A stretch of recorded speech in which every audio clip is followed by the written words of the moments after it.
Um, why did your great-grandfather move to Scotland? Do you know why?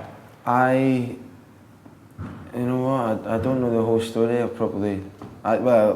know version of it, but nobody seems to really know exactly why he would move to Paisley. You know, I think it was it was during the war, and there was a few job opportunities, I think, in Scotland.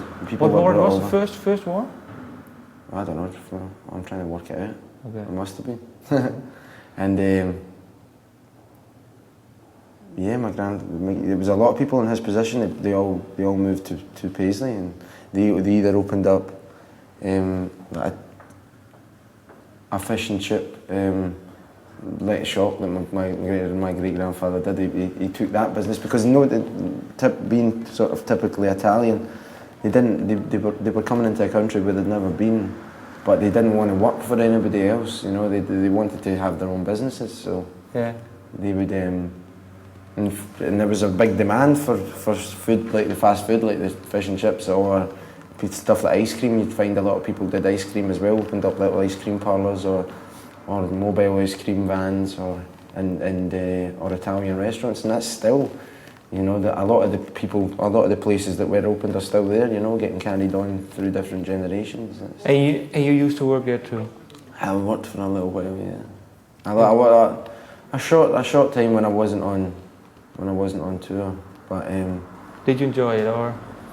I liked it because, you know, I was working with my dad and some of the people in the shop, you know, it was funny. It wasn't, for me, it wasn't a full day job. It was more of a breeze in, breeze out sort of thing. Okay.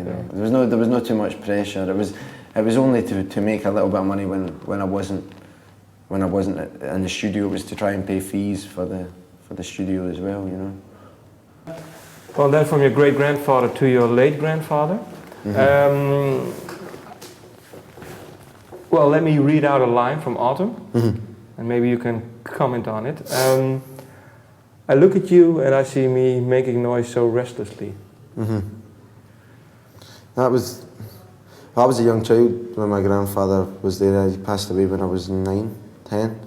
So that's it. I mean, I'd love to be in the position where I could have sat and talked to him. Like normally, you know, I'd sat and spoke to him about times and when he was a young kid and experiences that he had. But I was a young child, and most of my memories was as my grandfather. You know, it was like I would be at the house, and you know what you're like when you're a kid. You're very erratic. You're very, you know, you're very. I was sometimes, you know, if I being a child, you know, when I was 5, 6, if you don't get what you want, sometimes you go in little strops and you go in moods. And I can remember my grandfather was always the one that was able to calm me down, you know, and he used to do that by playing piano for me. Okay. And that's the reason why, you know, he was so important to me, just because he was the first person to ever let me hear music.